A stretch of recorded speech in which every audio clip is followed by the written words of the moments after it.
Hello and welcome to Laytechs Weekly episode 10th February 2021. Laytechs Weekly is brought to you by Laytechs, your protection from tech ignorance. My name is Sean.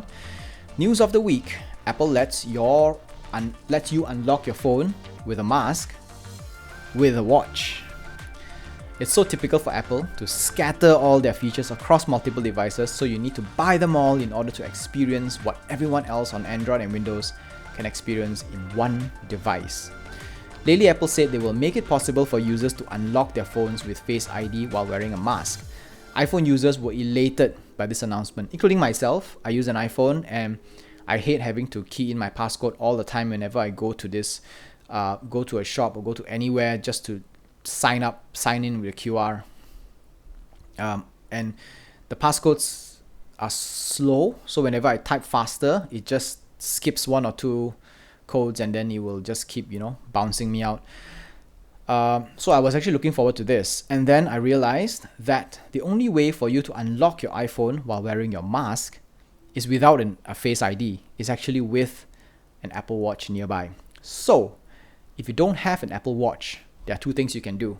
Number one, continue to type passcodes like before, or number two, go buy an Apple Watch. Typical, right? I would expect Apple to actually come up with some very high-tech way of improving their Face ID technology, but no, they chose the profitable way. In a way, I am not surprised. I guess it's my fault for being so naive to think that that Apple is a high-tech company, like they used to be, and at this point, what they are doing is very natural of Apple. Not of a tech company, but of a product company that wants to sell more products. It's very natural for them. So I guess it's that disappointment is on myself for expecting more from Apple.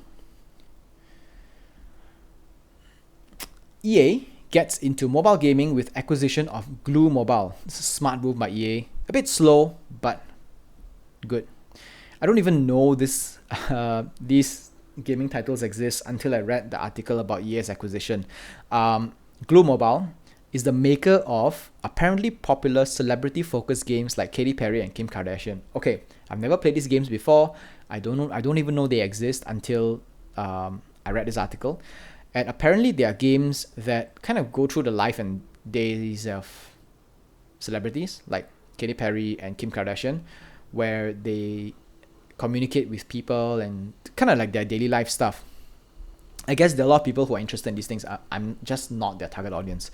In any case, the purchase was closed at $2.1 billion in enterprise value, which will bring EA into mobile gaming with casual games coupled with EA's IPs in sports and beyond. So it actually matters a lot because EA has the most coveted and the most famous lineup of sports IPs from all the major sports. They are the first one that actually brought sporting into gaming, and using their IPs, they can bring these games into the mobile level, and I think it will be brilliant.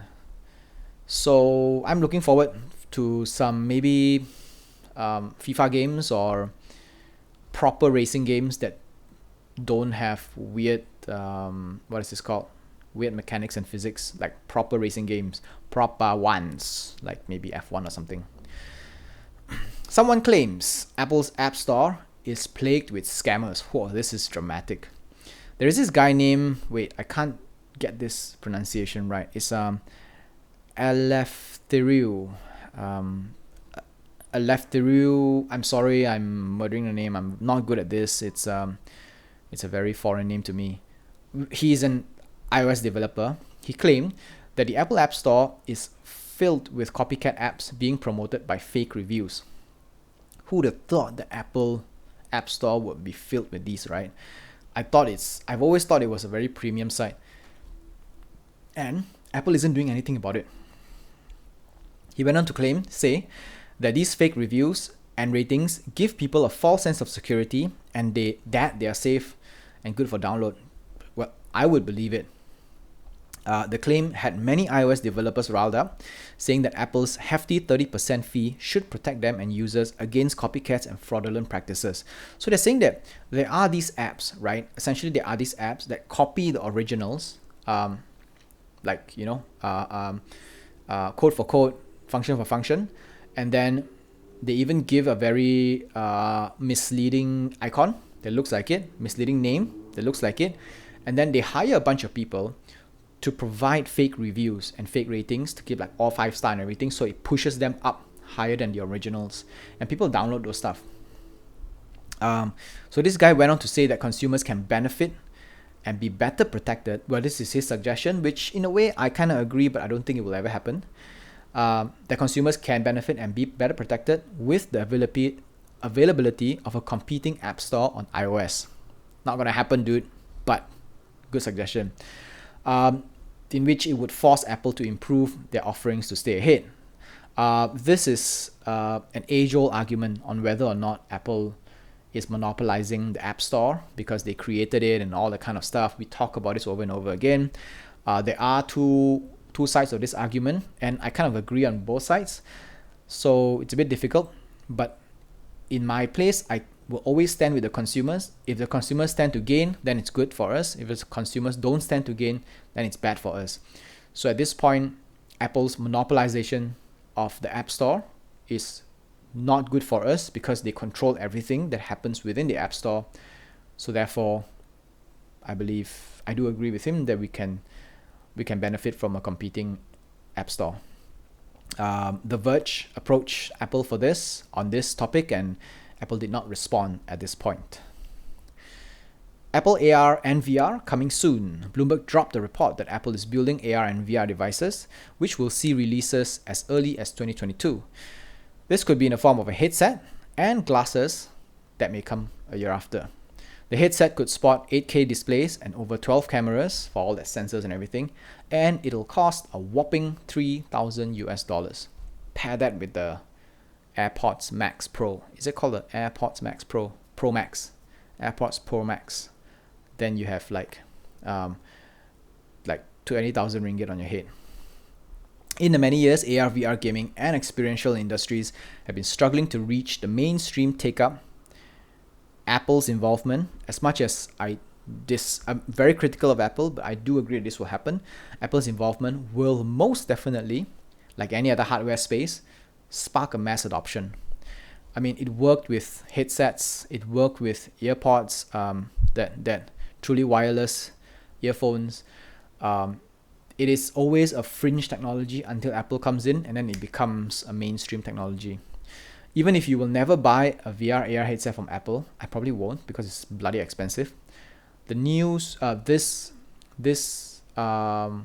entrance by Apple will surely bring more exciting games and competing hardware to other makers as well. Android is working on an anti-tracking feature. Thank you, Apple. I said it before. In the wake of Apple's introduction of its anti-tracking feature on iOS 14, Google is also reportedly working on a similar version on Android. However, Google does not plan to go so far as completely alienating its advertising partners. Instead, Google may implement a middle ground where it would disable third-party tracking while still allowing ad targeting. How this works is, it groups people into smaller interests instead of individuals, so the tracking will not be individual tracking, it's group tracking by behavior and interest. It takes away a little bit of accuracy, but still maintaining the vital ones.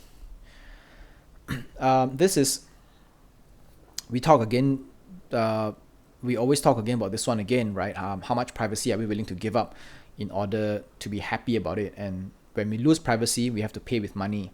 So I believe that there is need for advertisements, because if these companies are paid by ad money, they don't chase us for money.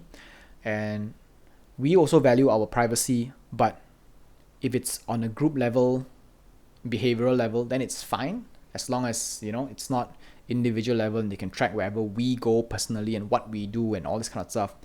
If it does not harm our privacy and our security, then it's fine. For me, it's fine.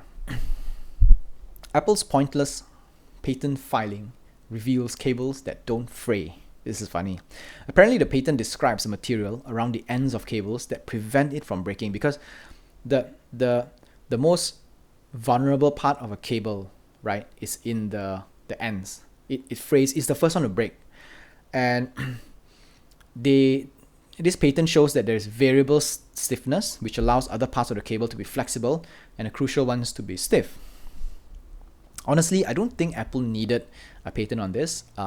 Every other 5 ringgit cable can build cables better than Apple. And so far, cables by Apple are the only ones that fray so easily. I have cables that I've been using for years and years and they don't fray. Apple's are the only ones that fray. And I believe they don't need a new patent to prove that they can build one that doesn't fray. All they need to have is a little bit of ethics to build something that lasts instead of making so much money from cables, right? So in any case, they have a patent on that, and so we expect them to possibly ship high-tech patented cables with their next Apple iPhones. Right, so that's all for this week's Laytechs Weekly. We don't have a Tech of the Week. Laytechs Weekly is available on Anchor FM, Overcast, Google Podcasts, Spotify, Pocket Cast, Radio Public, and more. Our full videos are available on YouTube, and I post bits and clips on Instagram and Facebook. This is Laytechs Weekly, episode 10th February 2021. My name is Sean. Happy Chinese New Year and happy holidays. Stay safe. Au revoir.